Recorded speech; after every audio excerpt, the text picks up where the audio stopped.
Hello and welcome to episode 97 of the Back Nine Six Pack. My name is Mitch, joined as always by my esteemed colleague Justin. Happy St. Patrick's Day. Happy St. Patrick's Day.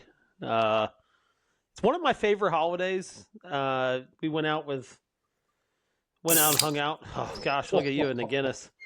Hung out with about 35 different people today, and then had a intriguing conversation with a past speaker of the House. It was kind of funny, but we had a good day. Good day. A lot of camaraderie. That's my favorite part about St. Patty's Day. It's like you don't even have to be Irish to, go out and hang out and talk to people. So No, just everybody's in a good spirit, The whole point of the day is like basically just to be merry and have fun. yeah. And what's funny is like it was a Monday too, and from everything I've seen on the news and all that, like it's a pretty busy St. Patty's Day for most places, even though it's landing on a Monday, and you kind of had a bunch of different places doing things. God. Essentially all weekend. All weekend was like St. Patty's Day, essentially. So, with it being on Monday. Yeah. No, I was in Zach's birthday is the 16th, so like St. Patrick's Day is basically not a drinking holiday for me anymore at this point, for good reason. But yeah, Friday he had a party with his friends. Saturday we did family stuff, and then yesterday was his actual birthday. So we'll get into that in a little bit here. First and foremost, shout out to my guy Kyle at Shoot or Shoot. Oh, I didn't even notice that hat. That thing is sick. Pretty clean. Hooked me up with a nice promo code, a steep discount on this one. So as always, hey, if you're looking for golf towels, just hit up Kyle on Instagram. He's the best. Dude, the towels are sick. Oh, he'll help you with like a custom design if you want to do that. Whatever you want to do, just It's not even close. Their towels are the best. I mean, it's like my towel's still going strong. I think I'm getting close to needing another one just because I want one.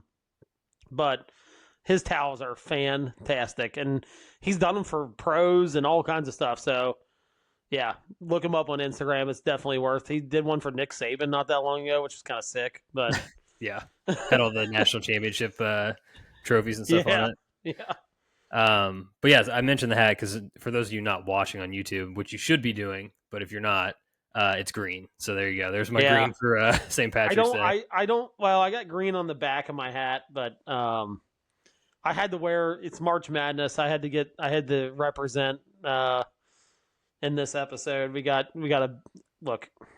I know we don't have March Madness on here on our like agenda, but it's so funny. And I was talking to another Kentucky fan. John Calipari has given me PTSD for the first round games. I looked up, dude, I watched Troy film last night. We got Troy in the first round on Friday night, and I'm watching Troy film, and I'm like, dude, there's like no way they're going to beat us. Like, they are exact opposite. Like, they are the team that we've dominated all year. Like, not very good offensively, maybe pretty good defensively, but we have a good enough offense that we kind of overcome that. And I'm like, we're going to smoke them. But then, like, in the back of my mind, I'm like, but we've lost 2 out of the last 3 years in the first round. So I have like the ultimate PTSD of a fan. I'm going to be nervous until we're up like 30 with like 5 minutes ago on Friday night. So yeah, at least you get to say we in March Madness together. I haven't gotten to say that in about 6 years now because my Bearcats fucking stink, dude. They're in the Crown Invitational, which I think used to be like the CBI or whatever. Yeah, I saw that. This is a team that came in preseason ranked 15th in the country. And remember the rumors how they were like, who'd they smoke in like an exhibition like early on? Wasn't it like Tennessee or something like that? I forget who it was, but yeah, they like that's like in the tournament and a pretty high seed in the tournament. They're like, oh, they beat them by like 15 in the scrimmage. Yeah, and I don't know what happened. I don't know what to tell you. I don't know. I have no answers, only questions at this point. So it's bleak. It's very bleak. But we are coming up on like 2 of the best weekday sports days of the year. You got basketball games from 12:15 in the afternoon to 1 o'clock in the morning. It's like it's over 12 hours of basketball. March Madness is by far probably It's like up there. It's like top 3 for sporting events for me. But you know how much I love college basketball. I am like this past weekend. I stayed up. Kentucky lost on Friday to Alabama. They got smoked. A lot of injuries. It's been a tough year for us. I really, this is going to be a big what if for year for Kentucky. It's like, man, they beat. They're 3-0 against teams. They were 5-0 against teams that played in the ACC and SEC championship game this weekend. They beat Duke, they beat Louisville, they beat Tennessee twice, and they beat Florida. But it was all when they were healthy, right? They're not healthy now. They're down to like their 4th point guard. But anyway, so they lost on Friday. I stayed up and watched UC Irvine versus like UC Santa Clara, and till 1:00 in the morning. No business doing that, by the way. But it was a pretty good game. I was like, look, basketball is basketball to me, especially when it comes to college basketball. I'm a freak. I'll admit it. I'm sick in the head when it comes to college basketball. For me, I put, March Madness is like in that pantheon of sports, like those like big events that you like, if you're not a fan of, you'll watch kind of events. So it's up there with like the Kentucky Derby, the Olympics, the Indy 500, like these things that you don't regularly watch, but like that one event in the sport is happening. That's where it ranks for me. Huh, okay. Yeah, I know you're not like your thing is the NFL, right? Like I get that. Like I think you're like you with the NFL is like me with college basketball. I'm deep in the Ken Pomeroy rankings. Like I'm deep into analytics nowadays. It's funny, we're doing a contest in my house. The winner for my kids, if one of my kids wins, they get a $100 shopping spree. Wherever they want to go. The wife, if she wins, gets to stay in a hotel of her choice for one night locally. Somehow I'm getting look at you. Bang. Let's go. Split the G for the listeners on the Guinness there. But then, so my wife she wins, she gets to stay at a local hotel, like one night locally, have fun, go sleep. I don't care what you do. Somehow I'm getting the short end of the stick here. I get to like have my kids clean on demand for a month. That seems like not a good trade-off, but I'll say this. If you ever are wondering, like as a parent, you're doing the right thing, like you're trying to get your kids to like your teams, all my kids pick Kentucky to win it all. So, well, you're prepping them for heartbreak. We've got an interesting Final Four selection here. I've got one kid with an all SEC Final Four, which honestly probably not like super far off. I mean, it's definitely could happen, right? With 14 teams, I've got another kid with Montana in the Final Four. Interesting choice. Go Grizz, baby. The Grizz, yeah. I'm not too keen on the one kid picking Louisville to go to the Elite Eight for obvious reasons. It's a tough scene. But no, it'll be fun. It's a nice little contest we got going on here in our house. So nice. Yeah, I honestly, like for whatever reason, I just haven't gotten into it yet.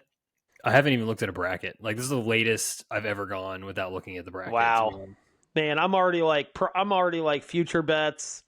Like I'm looking at lines. I'm waiting on the lines for Thursday. I don't like it because teams will withhold news. Especially bubble teams, they'll withhold news about a guy, post-selection. I don't like doing it this early because they might like, hey, this guy's going to play, and then all of a sudden come Wednesday, it's like, oh, this guy's not playing.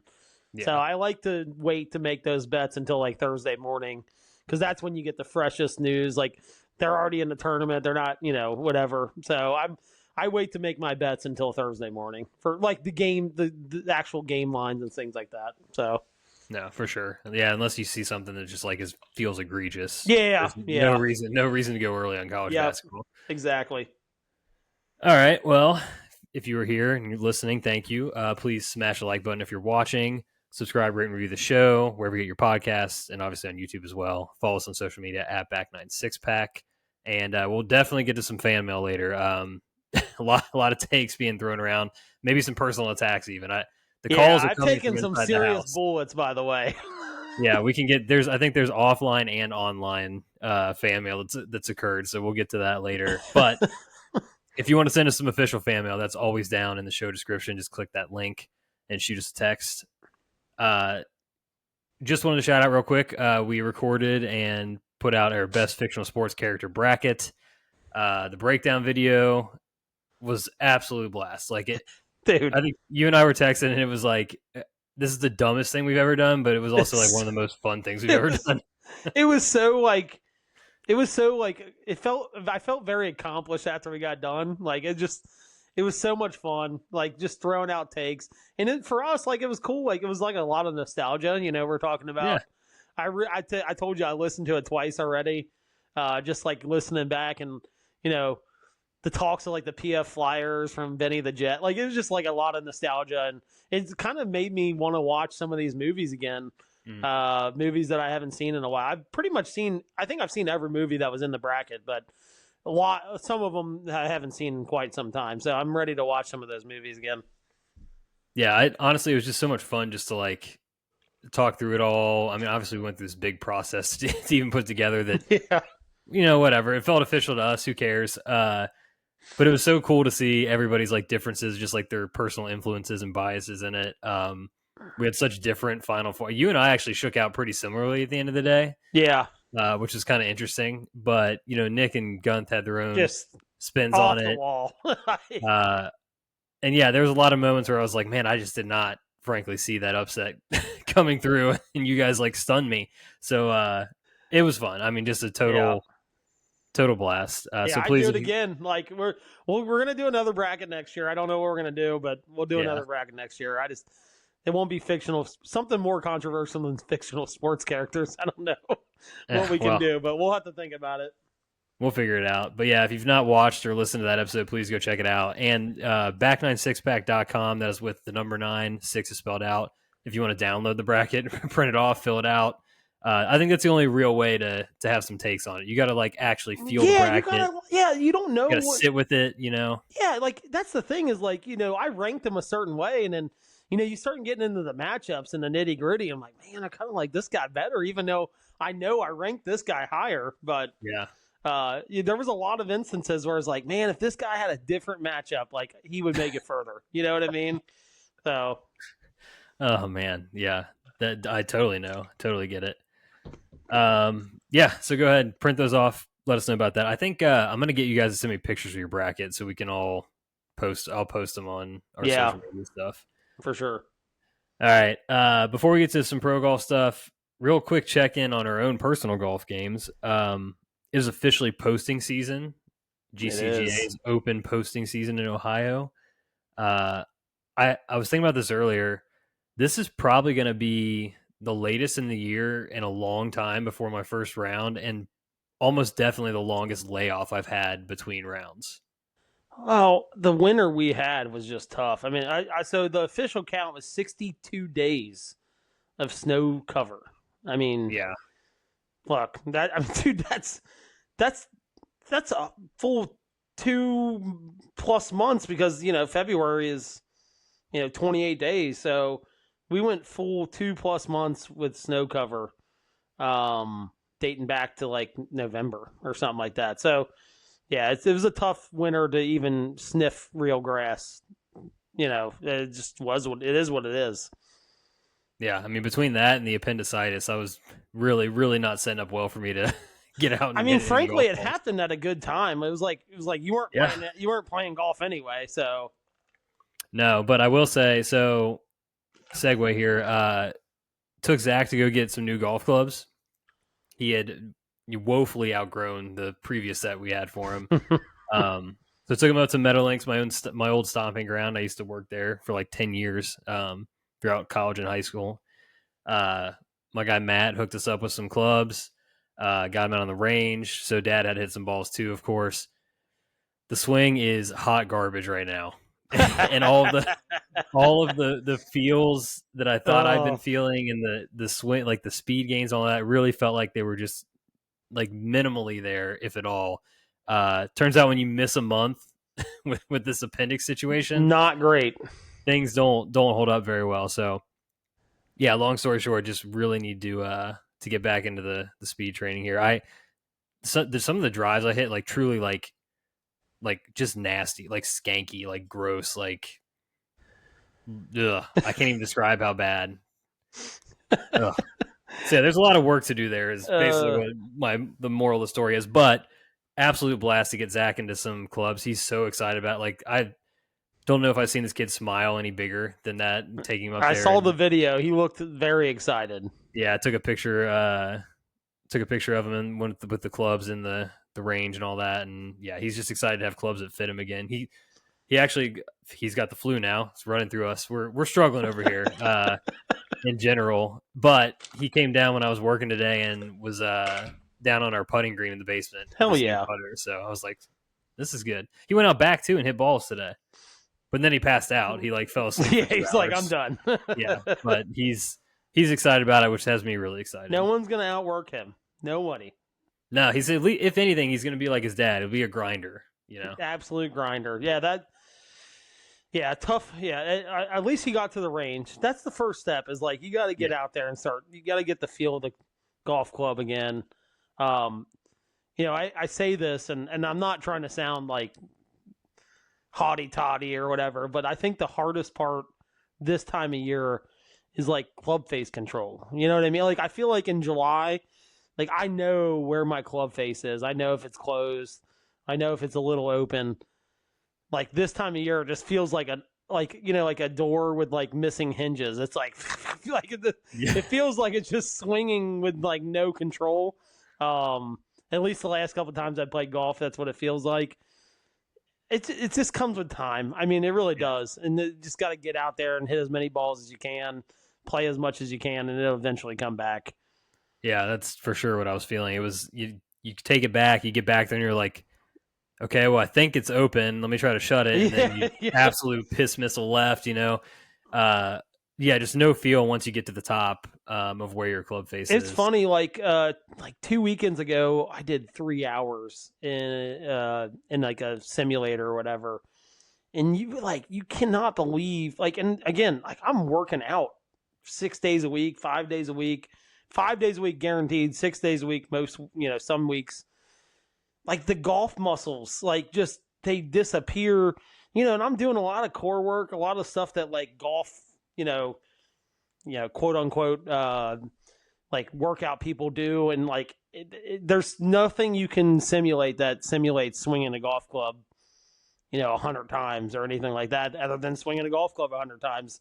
And it's funny, we play in our big tournament and it's, 27 holes the one day and 18 the next. And you're not even sore, right? Like you might be like a little tight or whatever, but you're not even sore. I'm like, if I played that right now, I'd come home after the first day, pass out, heat packs everywhere. I'd be a mess right now if we did that right this second. Yeah, no, absolutely.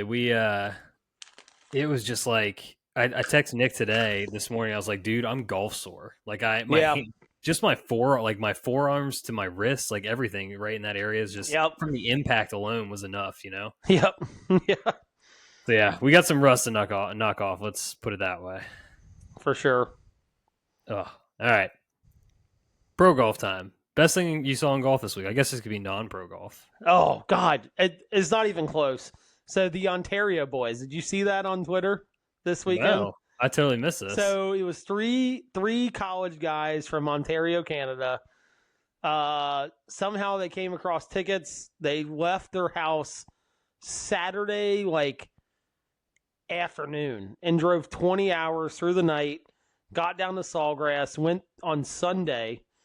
Got a picture of Joel Damon. I'm guessing it's not confirmed, but I'm guessing they're Joel Damon's tickets. Is my guess.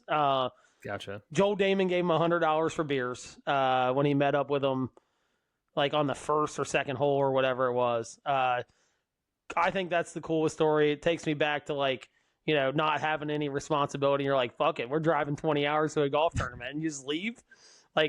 Little envious of that. But I thought that was really cool. And Monday Q info was kind of following them, tweets and stuff like that. There was one point where they had the rain delay. Do you see the pictures of the guys out on the putting green, on 15, posing for pictures, and they had the flag and they were on the green on 15 and he was like, "Oh God!" Someone was like, "Oh God, please don't be the Ontario boys." Like, it wasn't them, but no, I thought that was really cool. Again, it's all like the fan connection is what's going to make golf grow, and them getting those tickets, assumingly from Joel Damon. That's what like being a fan and like fan connection from the player standpoint is all about, right? Yeah, and I think we some players that maybe have said put their foot in their mouth this week along those lines as well. So considering how the week started, I think it's very cool how it shook down with those kids getting tickets and driving through the night to come down for Sunday. So not naming any names from people that got into it with fans, but he may or may not have won a tournament today. Sure, we will get to that. So yeah, look, it was very hard for me to put this on here, but I gotta say, the Creator Classic is like set up for me to hate it, but it was pretty cool and pretty entertaining. It was pretty good. I mean, I could do with some of the or without some of the. It's still another one of those things where golf like tries to make it like too golf, so you've got like too many people announcing, too many people on the court, like all this stuff. And they're getting rulings on drops and stuff. I get where you're coming from on that. Yeah. Like if you're going to lean into the Creator Classic, like the creator aspect of this, like let them cook, let them do their thing more. But it's fine. This is a good first step. But dude, I'm not even a Barstool guy, but I know it was a disgrace how he played, but all of the Trent stuff was so fucking funny. Dude, so he made that divot on 16 and it was like, I cannot wait till someone's in this divot on Sunday. And like, it's a problem. It becomes a real problem at that point. Yeah, dude, they must have had to like bring in like a backhoe to like fill that and Dude, there's like, no way shit. They could just like let that fly. They had to go fill it. Like they had to sod that for sure. There's no way. When I saw that, it literally looked like he like blew out both of his knees. I thought he was down. I thought his knee was dead. Like I'm like, dude's gonna need a freaking MRI after this. But dude, Gabby Golf Girl is a problem with pace of play. It was a problem. It was a problem. I like her. Like her content is actually very good. The pace of play was a problem, a real problem. Like, I mean, I think there's probably two things with that. One, when you're in that space and you're used to like, you're probably taking like 5 different shots of the same shot. Like you're just making videos, doing whatever the hell you want. So I don't know if pace of play is really a concern for her. But also she was in the group with Solly from No Laying Up and Roger Steele. And I'm pretty sure those are 2 pretty good players that move. Yeah, they are. Too. Yeah. So it's like, it kind of makes you look doubly bad. Yeah. Yeah. She didn't play bad. No, she kept it very respectable. The guy that I said was going to get exposed got exposed, for the record. Well, of course. I mean, I still don't understand why he was the one that went out and played. Oh no, you're talking about. I'm sorry. Go ahead. Kyle, what's his name? What's his last name? Berkshire. Yeah. I said there's some chatter. Like he posts videos on YouTube, and there's some major chatter about guys that have played behind him. Hitting the same shot 4 or 5 times and take. Obviously then the best one makes the video, right? There's some chatter, and I saw it, and I said this guy's gonna get exposed, and he got exposed. Like for what he posts. You know what I mean? Like, good on Gunther. He did a video, I think, last year where it was like, hey, guys can make bogeys in these videos. Yeah. Like, dude, you watch that dude's videos, like, you think he's shooting 63 because it's like birdie here, a birdie here. Like, okay, like, there's no way. You know what I mean? And he got exposed. He was 6 or 7 over in 8 holes. It was not good. And you're like, you see a good golfer and you're like, look, they're just not on, like, it's just not their day, right? Like, that happens. Like, golf's hard. He didn't even show, like, lights, like, flashes of, like, oh, this guy's a good golfer. It's just not his day. He didn't really show anything other than he's carrying the ball 360 and it's all over the planet, which we all kind of figured anyway, I think we found a new rival for you. Yeah, I would love to play that dude. I would love to play that dude. Well, I'll just let that sit there then. Yeah, I mean, Wes Bryan getting like bodied by his own brother, and he's like the one pro among all these people. That was Yeah. tough. That's a tough team, by the way. Oh, for sure. I mean, I would imagine if there was I mean, any he has odds. status. Yeah, so I mean, if there was any odds on this in advance of it, I would imagine he'd be a pretty big favorite. Not even close. It would be pretty far up there. But Grant Horvat is a player, dude. Like, he is a player. Yeah, for him to make that birdie on 17, pretty stones right there to do that. Fat Perez had the almost tiger putt, basically. Got to Euro step on everybody. That was electric. One moment. Yeah. So yeah, I don't know. It was one of those things where it's like I went into it with very low expectations and was like pleasantly surprised that I was enjoying watching it. Yeah, it was good. I think they had a good group of guys. I actually really enjoy Roger Steele a lot. I think he's very dry. He's got like a drier sense of humor, but he's like kind of low key funny at the same time. And I didn't even know him and Sully had like this like this grudge match. Like apparently he played Tron like 2 months ago, and Sully said he wanted him. He's like, you're like, I'm next. Like, I want you next or whatever. I didn't know that was a thing. And then for them to get paired together and Sully to, beat them was kind of cool. But I do like, I think the group of people they have was just about as good. I didn't know one of the girls, never seen her stuff. I can't remember, like Lynn or something like that. I've never seen any stuff from her, but I think they had a really good group of people. Yeah, for sure. Like I said, it was fun. And then we didn't even mention Trent on 17, making an 11. I think he rinsed like 6 balls or whatever, 5 balls. And just like when he was going full 10 cup, he said he was going to keep hitting from there until he got one on. Dude, I felt that so like I wanted to text my dad, but I didn't want to bring it up like any bad memories. So when we played there, I think I was like 13 or 14 years old. So we go down there, we play. My dad was like playing with a broken finger. So, like, not great. But then, like, that hole was, like, against and off the left. Oh. I hit one in. I hit my next one on. My brother hits his first one on. My dad gets up there and just is pumping balls into the water. Man. And I keep handing him, like, brand new Pro Vs. And I'm like, and my mom's, like, just, I can see her head working, like, $7. I think my dad ended up rinsing like 5 or 6 too. So I felt that. I've seen that in real life before. It is a tough moment because you want to hit one on the green, right? Like you're like, I'm hitting it from here and it's going to get on the green. So I felt that. And I'm glad he kept hitting from there. I'm very happy about that. Yeah. And you know what? Shout out Justin Lauer. Did you see the par he made? Yeah. So he hits his first shot in the water and then goes to the drop area and dunks it for a 3. Yeah. That was on Thursday, wasn't it? If I'm not mistaken. I believe it was Thursday. Yeah. And then not a great moment, but a funny moment. The Alex Smalley tee-ball yesterday on 17 as well. Oh, yeah. Rolling along the boards or whatever. God, that was brutal, man. That rolled for so long. You just hear the crowd just like, oh. Yeah, because like if it ends up on the board, like you have a chance, right? Like, to at least get it on the green. You're not making worse than bogey at that point, probably. No, probably not. So yeah, that was tough. It kept looking like it was going to stop, and it did not stop. So yeah, that's a good transition into the players. Rory McIlroy wins the Players Championship in a Monday playoff over JJ Spawn. Fun fact: it was Rory's 3rd win on St. Patrick's Day. That is crazy. A little bit of luck of the Irish. Really? What were the other 2? I don't know. It's weird because I'm like, what tournaments are on? I don't know. I don't think it would have been the Players the first time he won because it hadn't moved yet. Probably no, because that didn't move until like what 2019 or something like that. They moved it to March in 2019. Yeah, and I think he won in 2018. Yeah. So I don't think it would have been that. Maybe like an Arnold Palmer Invitational or something. He's won that before. Yeah. Okay. Probably, that makes sense. Probably the Honda Classic too. Oh, yeah.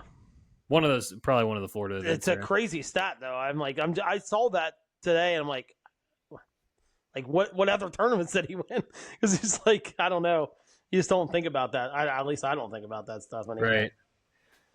Yeah, his 2nd win this season. Yeah, obviously he won the AT&T Pebble Beach Pro-Am. That's his 28th win on the PGA Tour, and I believe it makes 42 total worldwide wins.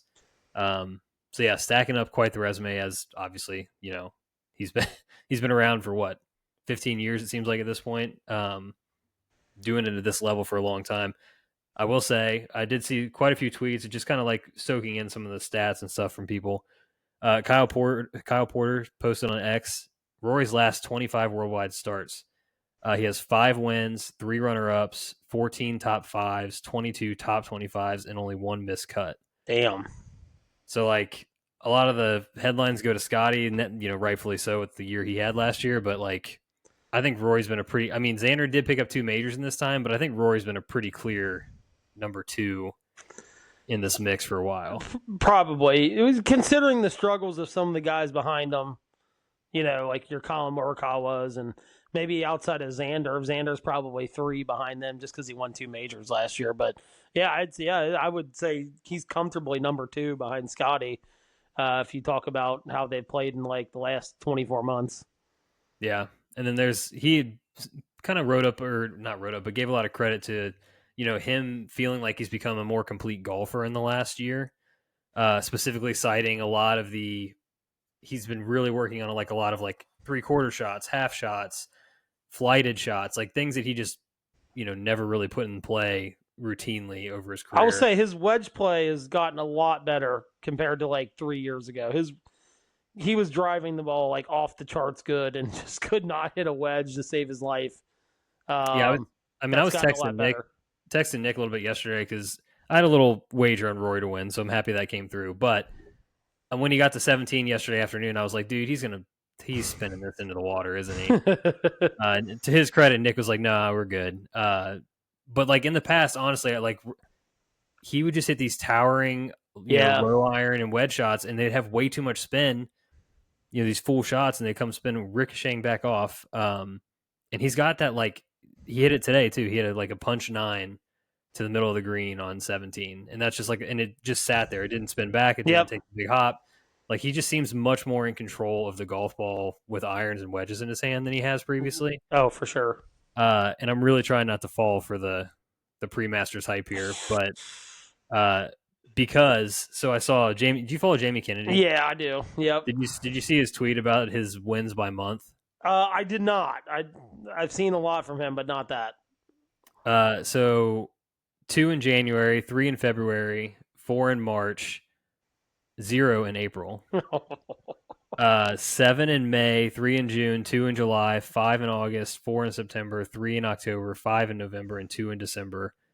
Of course, the 0 in April being the notable thing there. I don't know, man. It just seems like I know he's playing probably some of the best golf he's played in quite some time.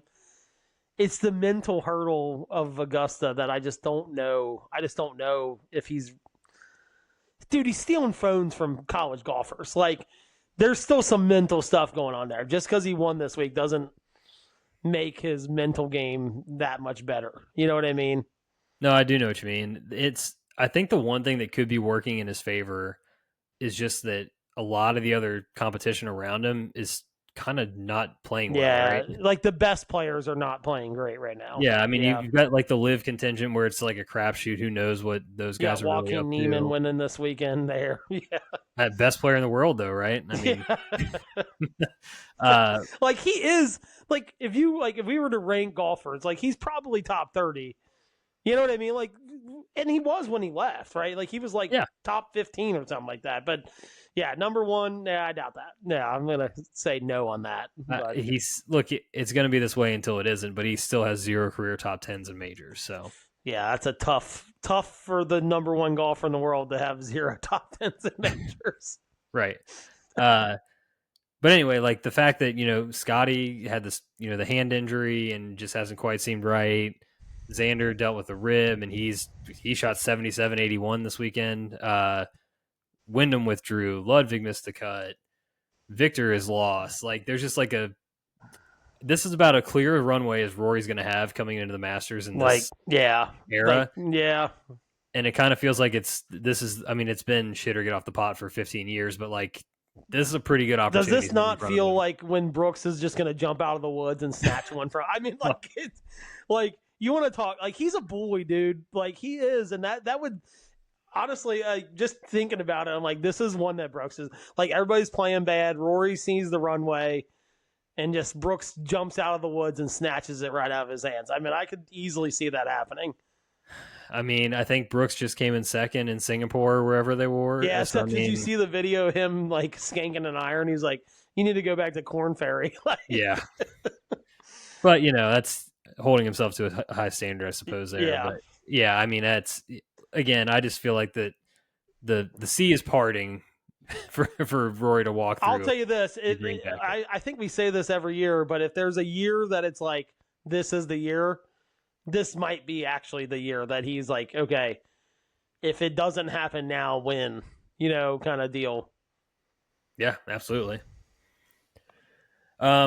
Yeah, so before we get to like the rest of the tournament, you've mentioned this already, the whole phone gate situation.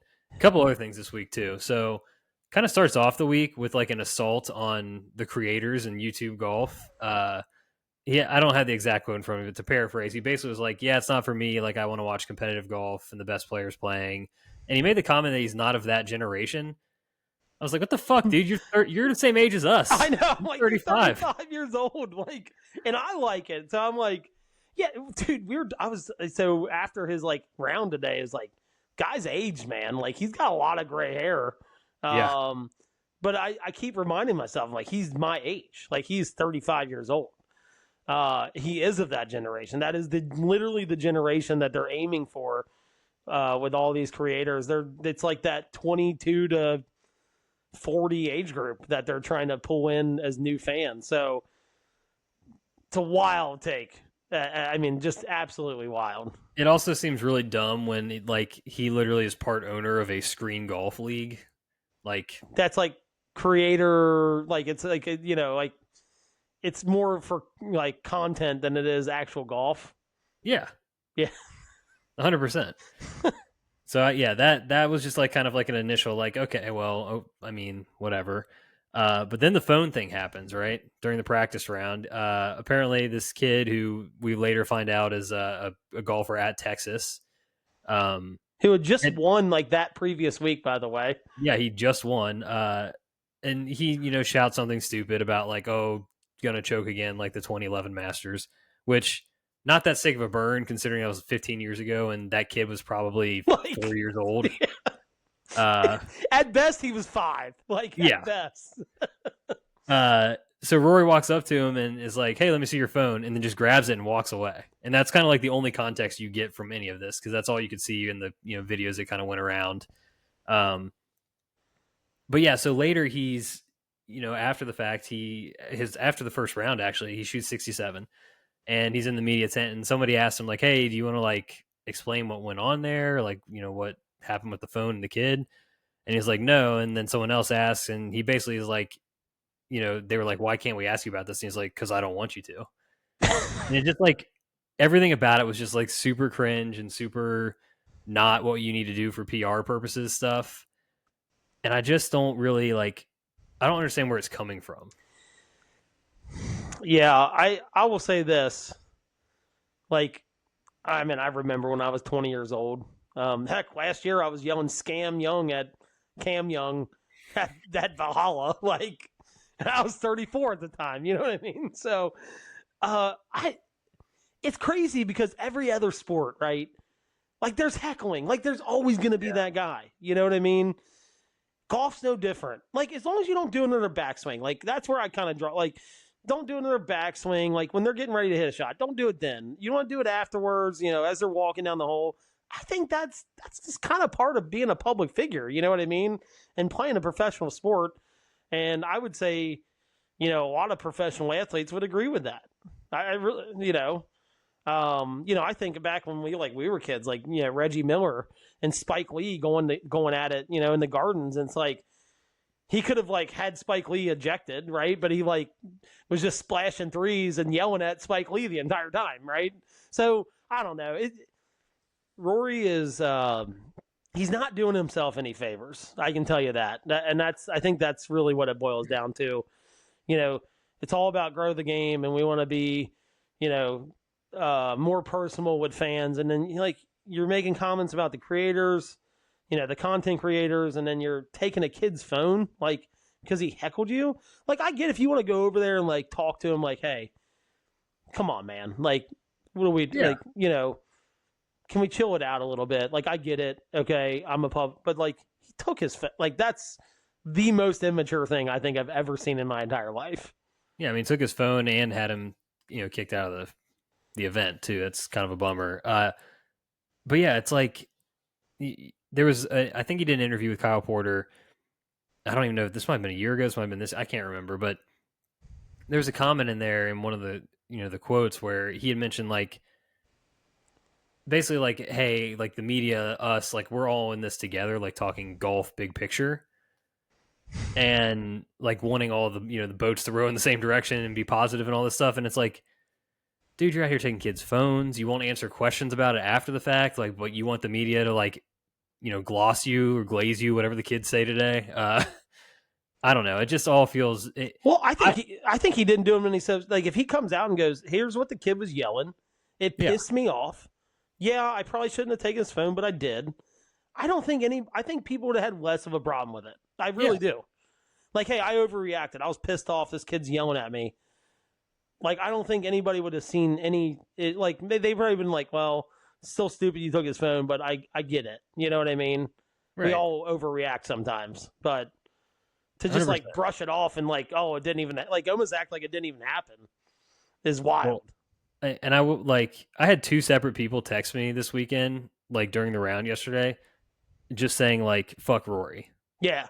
Oh, like, just because they didn't want him to win. I'll be honest, I was. I don't usually root against him. Right. I was rooting against him this weekend. I really, really did not want him to win after that. And we've done this podcast for almost 2 years now, and anyone that's listened long enough or whatever, you probably picked up that I'm a pretty big Rory fan. I like him too. And I've defended him a lot of the way, and like people have problems with him. He flip flopped or whatever on the live thing, and some other issues along the way. But like I've given him a lot of grace and a lot of empathy and understanding for the situation he was put in. Like he tried to make a stand. The tour, everyone else kind of hung him out to dry, and he's still kind of fighting the good fight despite all of that. But when it's stuff like this that comes up, it's kind of like you're making it hard on those of us that have been here. Yep. Well, I know from personal experience, like I think it was 4 years ago at the memorial, he was going through some family stuff, and we're walking behind the clubhouse, and he's out there on the phone, and my oldest daughter knows who Rory is. She's like, "Dad, there's Rory right there." Like, he's outside the clubhouse, he's outside the ropes, and she went up to him, and like he just dropped everything he was doing and took a picture with her. I thought was like, I'm like, dude, like I was already a fan, but I'm kind of a bigger fan now, and I feel like all that goodwill he's kind of built up with everybody is kind of like, okay, I'm done with this. Like, you feel bad for him. He's had some tough breaks and majors, and it's like now you're like, I kind of don't feel bad for you anymore. You're kind of like getting what you deserve almost at this point. Yeah, that's the tough stance. But this weekend pissed me off. It really did. Like, the dude's 20 years old. Like, it's not like he's a 40-year-old or something like that. He's 20 years old. He's out there trying to have fun. He thinks he's having fun, and you overreact in a practice round, by the way. It wasn't even a real round. Yeah, I mean, we don't technically know everything that went down because he didn't want to talk about it. But like, outside of him, like pulling a whatever from Happy Gilmore, the dude that's just like calling him a jackass the whole round. Outside of being harassed to like that level, I think you got to have a little thicker skin. Yes, 100%, 100. Especially the caliber player he is. Like, you just have to have thicker skin than that. So. Yeah, and then one other note too is along the same lines, the whole thing with Colin Morikawa. Not speaking to media last week, coming back this week and basically doubling down and being like, hey, I don't owe anybody anything. And then when people give you shit for that, then you like get pissed about that. So then you come back in and you talk about how you signed autographs and all this stuff and you're a good guy and whatever. Awesome. But like, especially in this era of the money that's involved, there's outside investment, fan participation. Like, the only way that we truly see these people on a week to week or even month-to-month basis is by media appearances. Yep. And like, if you're the guy that came in second at API and you're one of the favorites coming to the players, like, I'm sorry, but like, we need you to talk to media. Yeah. Well, that's it. I had a conversation this past week, and it's like a lot of these players it's like the guy that signed the big contract and doesn't work as hard anymore. You know what I mean? Like they Yeah. get that second contract, and it's like, he's the highest paid quarterback in the league, and they're just like, you know what? I was doing summer workouts, but I don't think I'm going to do summer workouts. It's kind of like that. It's like, all right, we got our payday. We're getting our guaranteed pots. We're getting our, elevated events with no cuts. We're getting essentially guaranteed money. Yeah, I don't need to do this anymore. Like that's kind of what it feels like. Yeah, there's definitely a sense of entitlement I think that comes with it. I think that's what makes what Scotty did last year, what Rory's been doing, like these guys that have like consistently grinded and like every tournament is the focus or whatever, makes it all that more impressive because there's a lot of guys that would just kind of coast Nailed through in. like you just said and collect a paycheck, but like there are some that do still care about winning, which is and I'll say the one person that's kind of surprised me that maybe not from like a winning and working again maybe a winning standpoint, he won 2 majors last year, is like Xander's taking the time, like he's been on a couple channels, like YouTube channels, and he's out there getting involved with the content creators and things like that. I would say if you'd asked me 5 years ago, I would have said that was the last person I would have thought had kind of like take that stance of like, I'm going to go out and do this stuff. I don't know how he is with fans or anything like that, but like going out and like I think he was on Bob Does Sports like 2 months ago or whatever. He would have been like the last person I would have thought done that. So good on him for doing that, because everybody else seems like they're going in the opposite direction when it comes to like fans and fan interaction and media and appearances on YouTube channels and things like that. Yeah, no doubt. All right, rest of the tournament, top fives and notables here. Second for JJ Spawn, big payday, tough scene today in the playoff. He played, really well, obviously outside of that, but just came up short, hit a ball in the water in 17, couldn't get it done. But 3 straight top threes for JJ Spawn, pretty impressive. He's been a good ball striker for a long time. I think we saw some of his putting woes and chipping woes crop up in this event specifically too, but that's a guy that can compete week to week. How about the people on the leaderboard that were just like not bombers? Like they T3, Tom Hoagie. Lucas Glover. Akshay hits it a little Glover bit. was like leading the tournament and hit fairways. Like he's not a bomber. He's not short, but he's by far not a bomber of the golf ball. He is like very precision golf, especially at this stage in his career. Yeah. But I thought that was kind of interesting. It was like, man, but it does that course bobs and weaves through trees, and accuracy outside of distance is definitely the main focus of this golf tournament for sure. Speaking of Lucas Glover, I texted you guys yesterday. Bud Colley stepped on Glover's golf ball on hole 16. Yeah. And I was like the Leonardo DiCaprio, like the whistle at the point of the TV thing.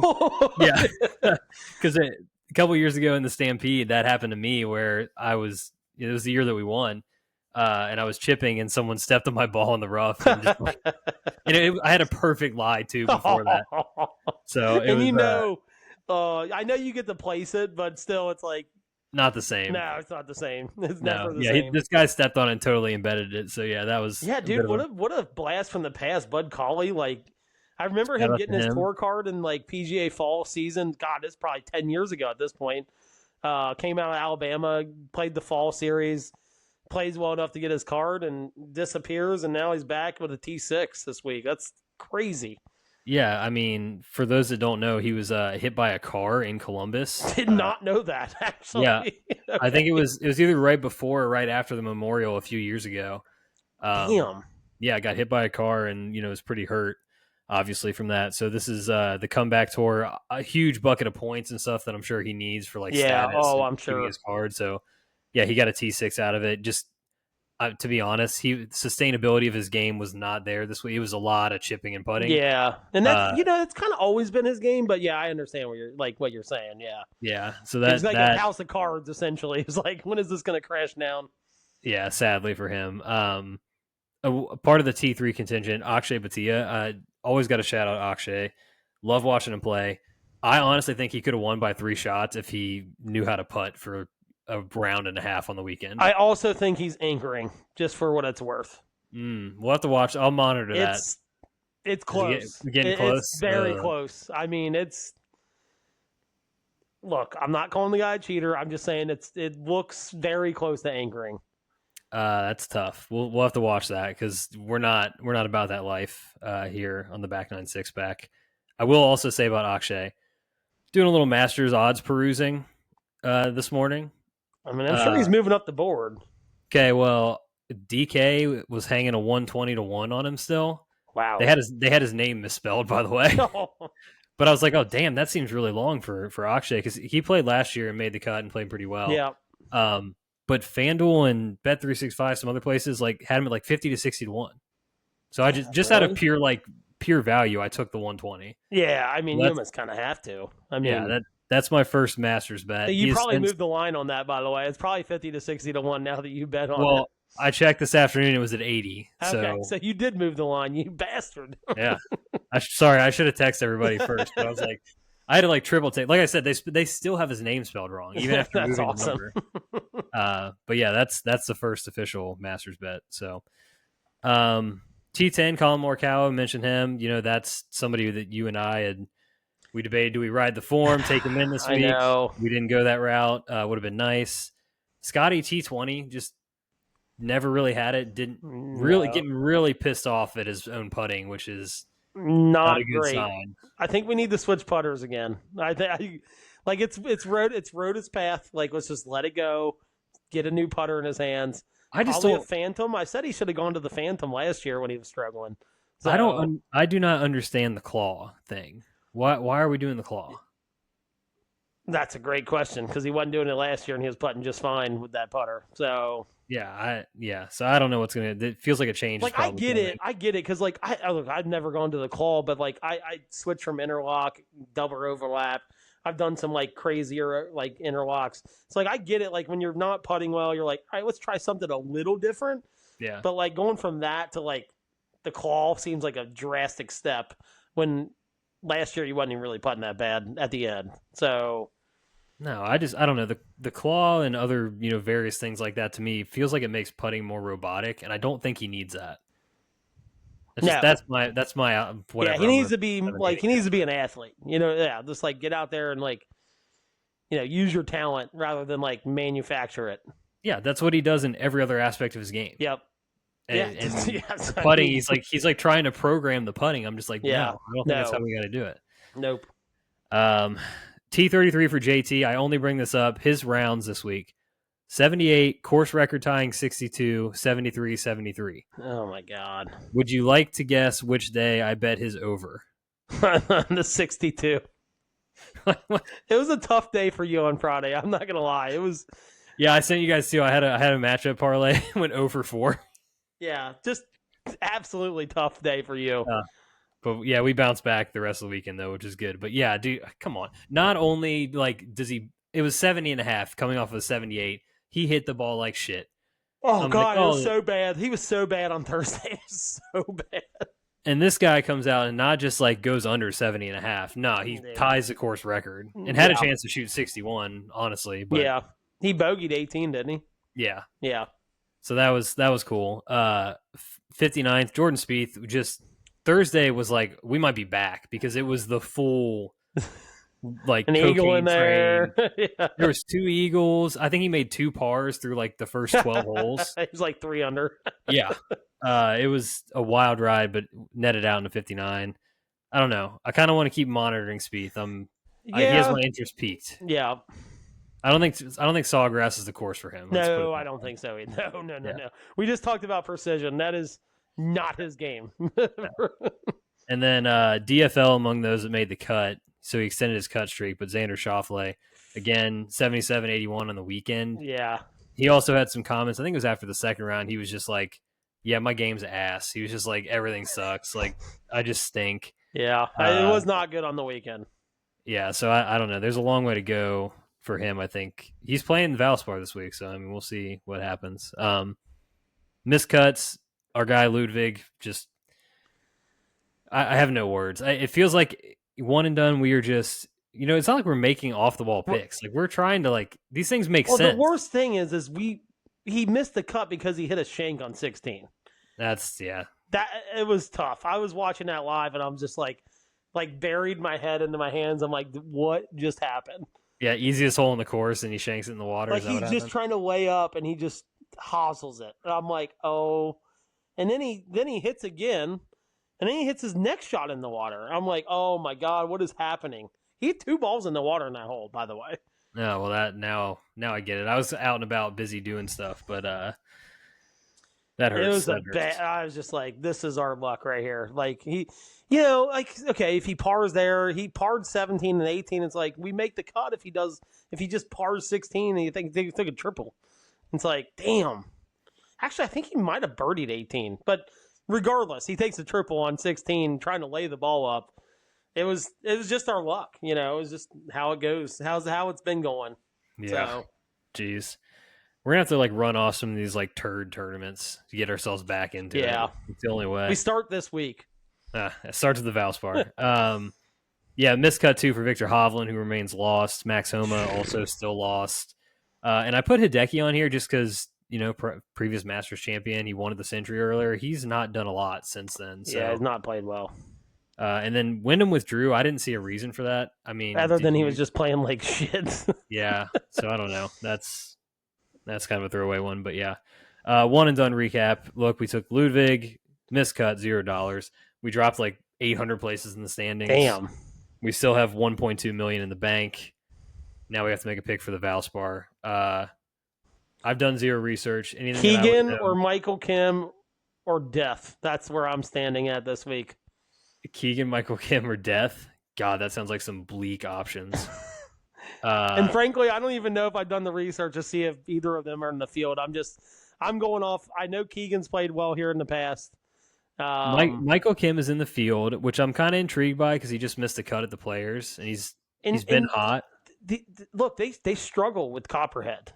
They do. It's a tough. I shouldn't say struggle. It's just a tough course. I think I like the bogey avoidance on this course.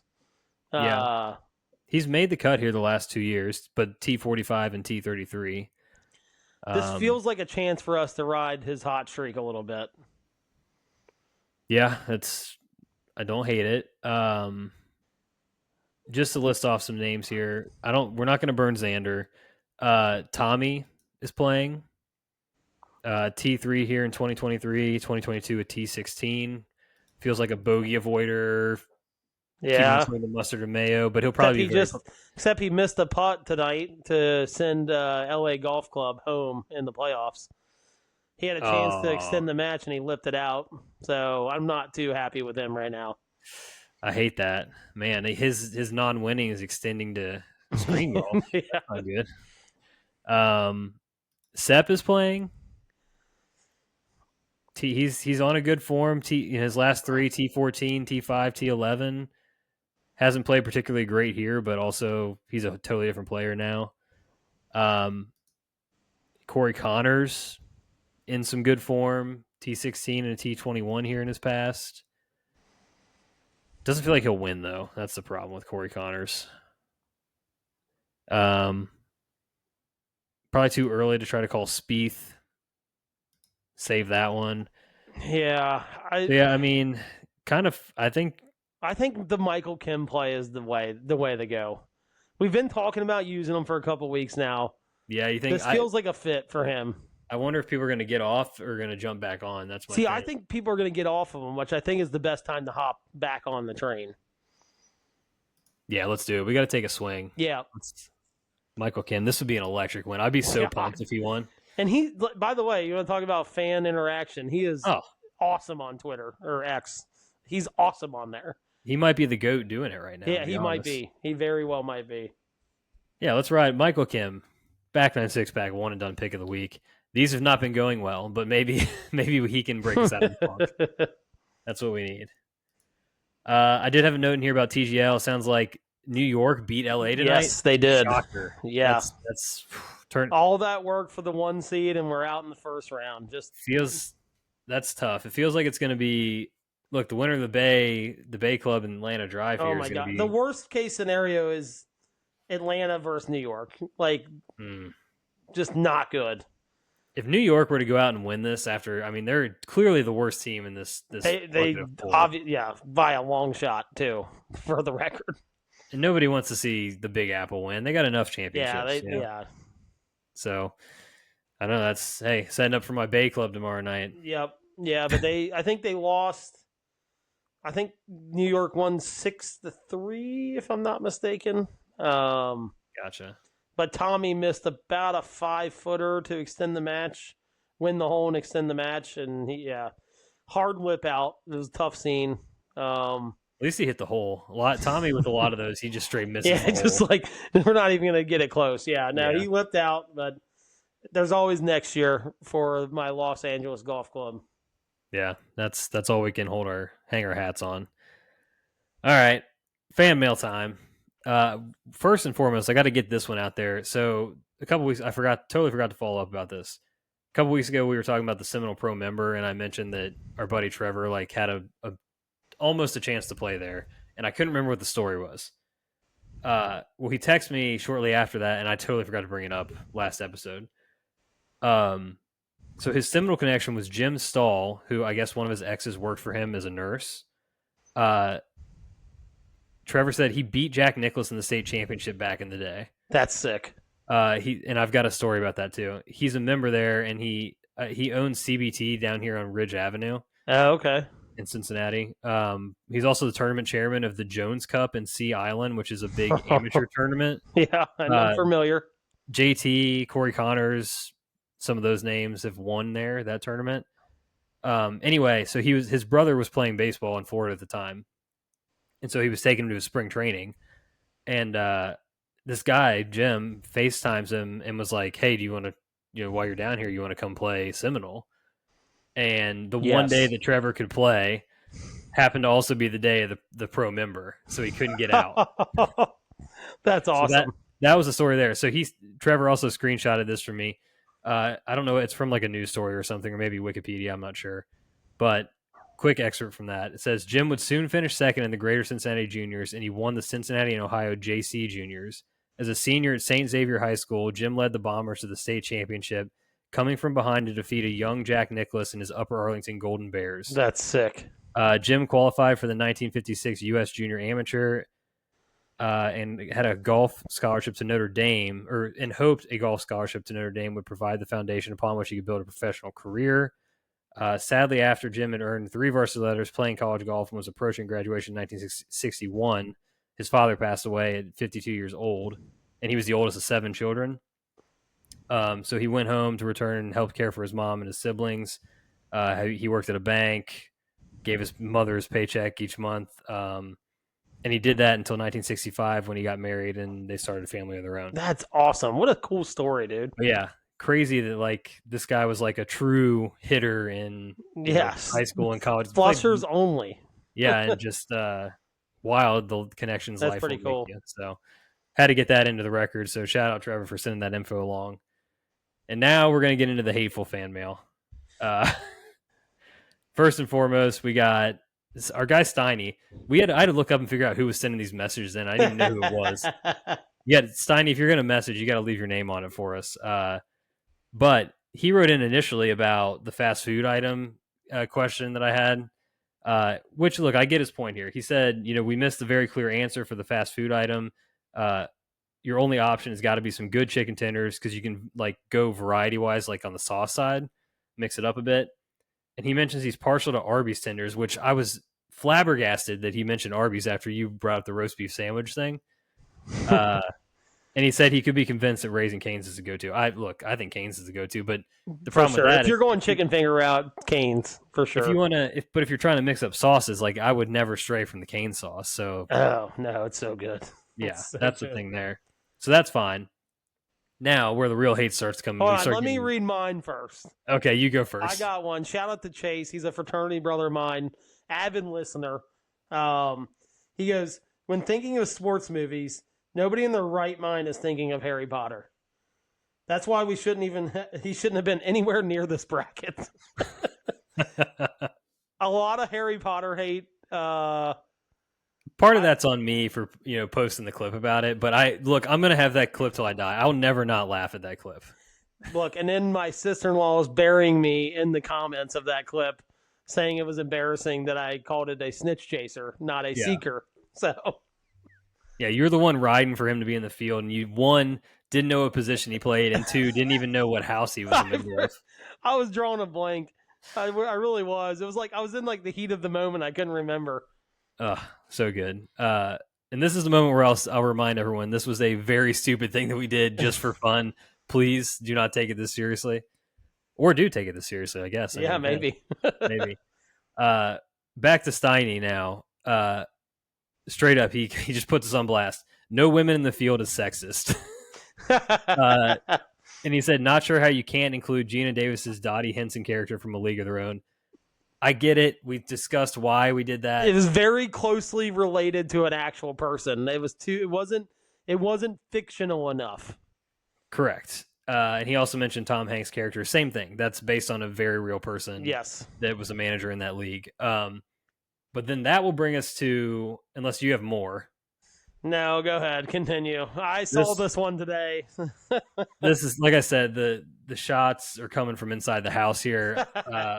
My wife left an absolute novel of a fan mail text. Oh, God. I don't even know if I can made it like 2 sentences in, and I'm like, I know where this is going, and I'm out. Yeah. I guess I'll read it in its entirety. I got to give her due respect. I live with this person, so. Yeah. All right, here we go. Bear with me. Dedicated listener since the beginning here. Thank you for listening. But I'm not gonna lie, I'm coming in hot in response to the bracket pool. Mitch seems to be placing the blame on the other 3. I absolutely place the blame on you guys. And she said she's putting us all on blast. It's absolutely egregious in all caps to put Harry Potter on that bracket and tell us you couldn't find a single female character from a fictional sports movie worthy of the pool. I'm a Harry Potter fan. I have been since 4th grade, but to argue that he is an athlete in a fictional sports movie / show is a terrible take. The worst I've heard on the show. And she's listened to all 97 of these. Oh, wow. There's a lot of bad takes on here. That's saying something. Okay. Now this I can get on board with. I think we screwed the pooch on this one a little bit. For example, Hannah Waddingham is Rebecca Welton and Ted Lasso is the owner of the team, for goodness sakes. She brings Ted Lasso in. She won a Primetime Emmy and a Critics' Choice Award for that role. I will say we missed the boat on that one. I agree with that. Yeah. Yeah, she was a fantastic character too, by the way. The character arc is pure genius and humanizes her in so many ways. Mitch said you all didn't really know if an owner counted, but a damn wizard does. The rest of it I could leave it, but I'll read it anyway. Love and Basketball was a huge movie in the early 2000s. Monica Wright shows us so much depth and struggle as a female athlete. A League of Their Own, absolute classic. We mentioned why we didn't include that. She says, yes, the AAG PBL was real, but the only 2 characters in that movie loosely based on real players are Dottie Henson and Mae Mordenito. That's Gina Davis and Madonna's characters. Okay, but the 2 best characters are like based on real people. Correct. That was exactly what I said to her. So that's totally agreement there. She said, if you're this is where I felt attacked. If you're playing to your predominantly male listening base, I get it. It makes sense. But don't try to sell it as no options, though. I need some ownership of a bad take and oversight here. No excuses, boys. You know what? I don't like the hate that Harry Potter is getting. I really don't. Yeah. I mean, I think you made your case. But, like, here's the thing. So if we're using that, right, like, just like what Chase said, like, when you think of sports, you don't think of Harry Potter. Okay, do you think of Forrest Gump when you think of sports movies? And he was like a 6 seed or something crazy like that. No, he was an 8 seed. But regardless, like, he's an athlete in a movie, you know, like a very popular movie. Well, Harry Potter's very popular, too. I don't know what Steiny was trying to send. I think he was trying to send a GIF through. Yeah.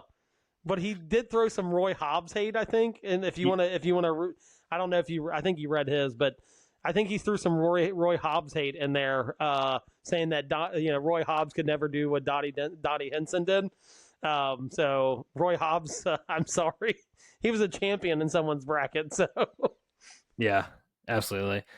Yeah, that pretty much sums up the most of the feedback that we got, if we got any, was along those same lines. I will hand up. I do think Rebecca deserved to be in the bracket for sure. I will say, I think if there was a miss on a female, it was her. Yeah, like the show truly, like, as much as Roy's a good character, Jamie's a good character, like, the show is Ted and Rebecca. Like, they're the 1A, 1B. Yeah, for sure. So yeah, that's for sure an oversight. Forgive us for that. But hey, look, North Carolina got put in the tournament this weekend, and Yeah. Indiana and West Virginia got sent home. So there's going to be the committee's going to get some shit wrong. All right, you know. Harry Potter's athletic director was on the committee, so yeah, it's apparently. but he wasn't in the room. Yeah. Uh, all right. Well, thank you all for sending those in. Please, everybody, check out the bracket again. Send us more. We'd love to talk through more of it. And with that, I believe it is time we're heading to the patio. Anything goes in the patio. I've already had my patio beer. I think you've had plenty of patio beers today. I'm sucking down some water. I just since I've gotten back from Mexico, I just feel like I've just like not. I went to like a Diet Coke fiending situation, and then like just not drinking enough water in the last week. So I'm like, the last couple of days, I've like really focused on like trying to hydrate, especially with the nice weather. I just don't know if I was just like not in the mood to drink water or whatever. But yeah, so I got a water today on the patio, but I'm going to go first because I almost had a complete meltdown on Thursday.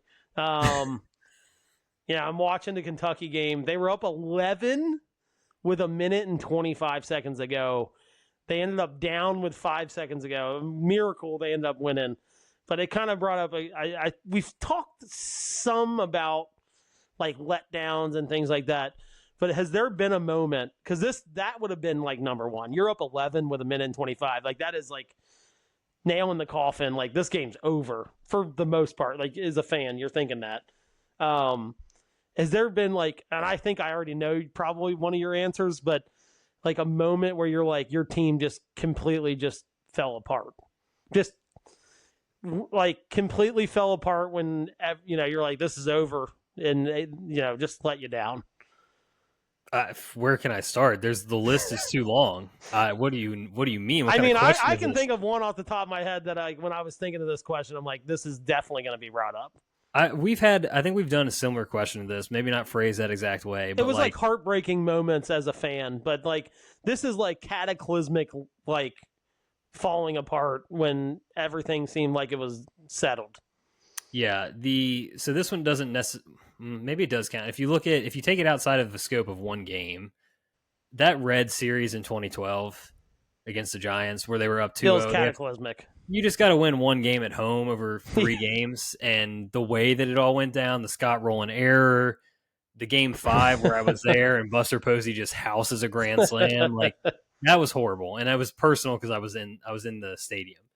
But I think the two that immediately stand out, one, probably the best UC basketball team that we've had since the Huggins era was not even the one that went to the Sweet 16 with Mick, but the one where they were a 3 seed and they gave up a 20-point lead to Nevada. Oh, man, I forgot about that game. Yeah, it was like, 5 minutes left or something like that? 6 minutes? I try to block that in my memory. It was less than 10 minutes left in the game, and they were up 20. Yeah, the Martin brothers absolutely took us to the woodshed late in that game, and it just... That's the must bus, baby. The must bus. Truly just like a monumental collapse where it was one of those where you're just like stunned. Like it was like, what actually just happened?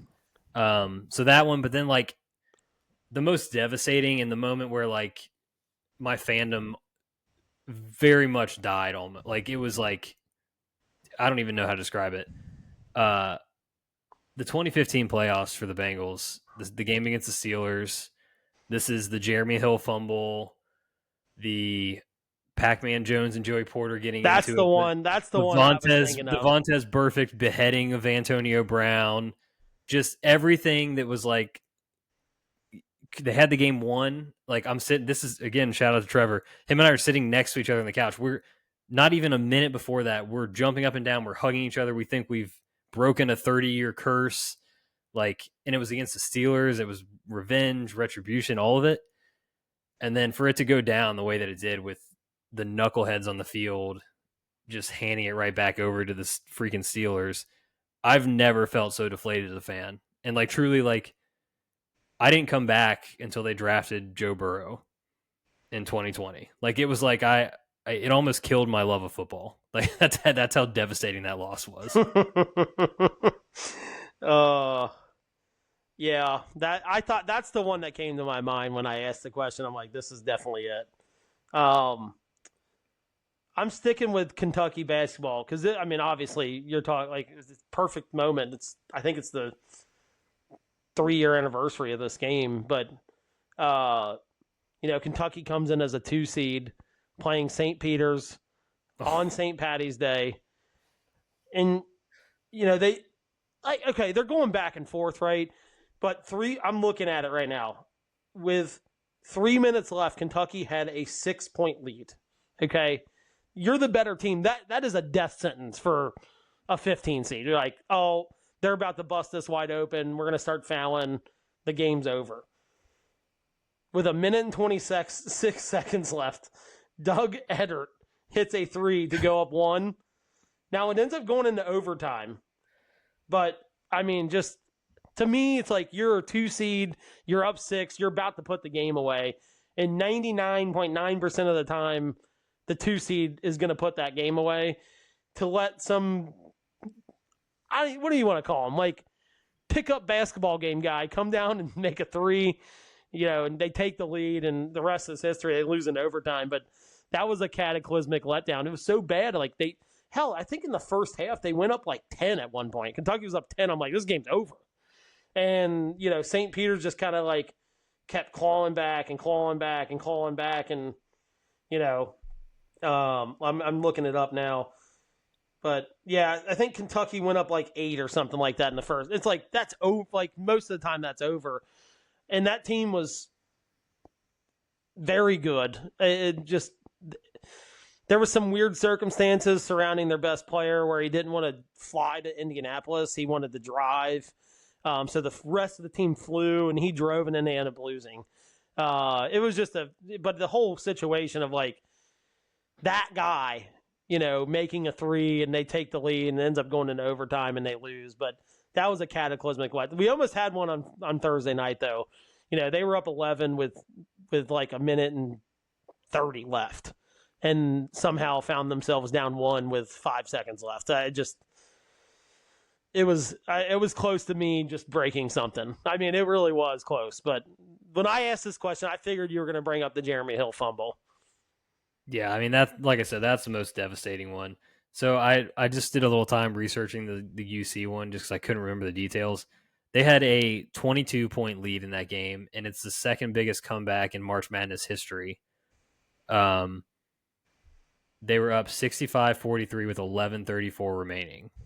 So there was a lot of time left. Nevada went on 2 separate 10-0 runs to kind of close the gap a little bit. They had Cody Martin pulled off a 3-point play with 3 minutes and 53 seconds left to make it a 1-possession game. And that was the first lead that Nevada had in the game from the first bucket at 2-0. So, just a truly, cataclysmic That's bad collapse. And, yeah, that would have been a Sweet 16 bid. And if you remember, this was the Loyola Chicago season, and that was the bracket that produced the Final Four. Yeah. So things broke in that bracket for UC. I believe they were a 2 seed actually to get there, and they fell on their face after being up by 22. Yeah, that was the same year. When Kentucky lost to St. Peter's, there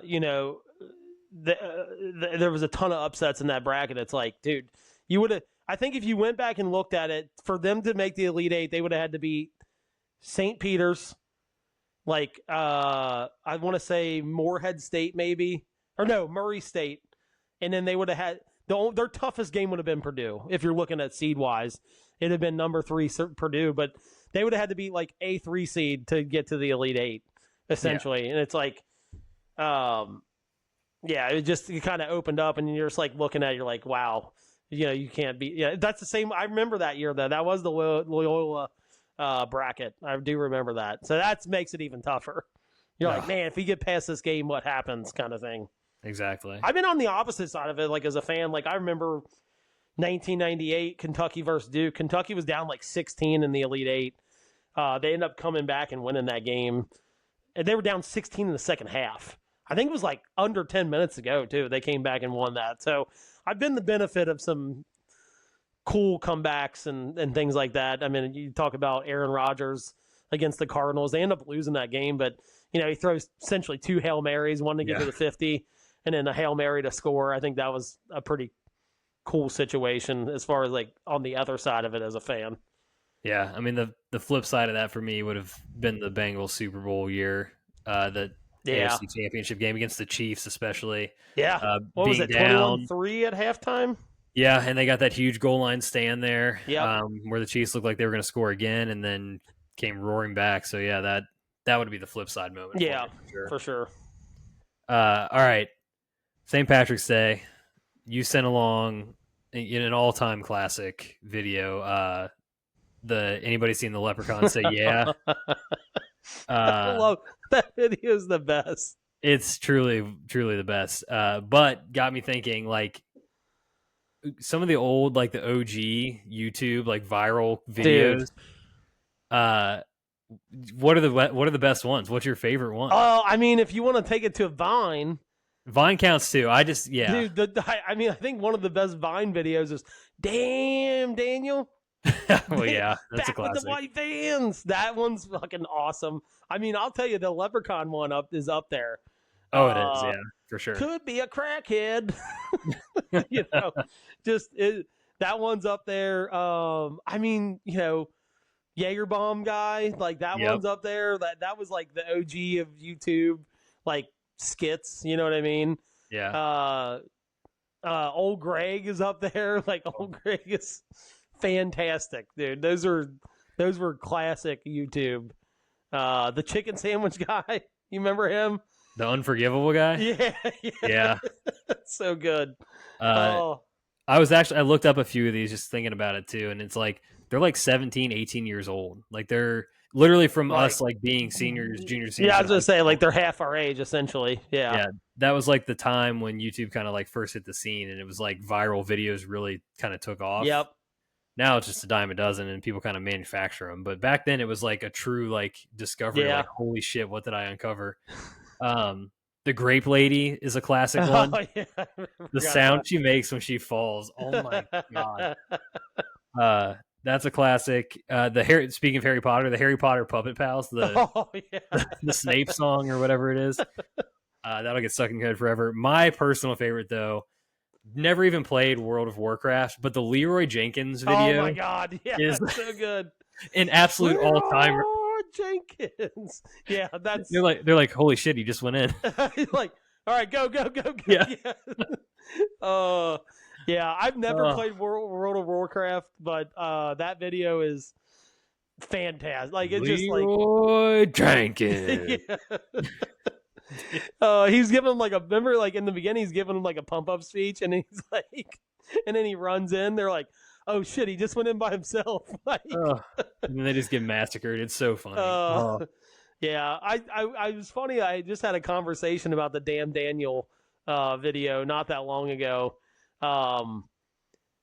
Yeah, that was like 14 years ago. Like that's how long ago that was.